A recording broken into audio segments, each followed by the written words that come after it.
Hello everyone. In this quick tutorial video, I will show you how to change your nickname in Discord server here.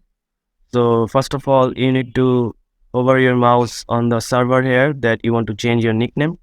So I have a server here and you have to click on the server that you want to change the nickname here. So just click it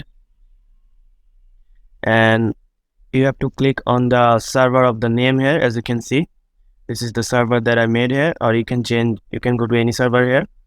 And here's the arrow button here. You have to click the arrow button here, and under that you will find the option called edit server profile here. So click on edit server profile. After opening the server profile, you will have the option of server nickname here. As you can see, this is the server nickname here, and if you want to change it, just tap on the server nickname and put a name there. So I'm just gonna put any name here,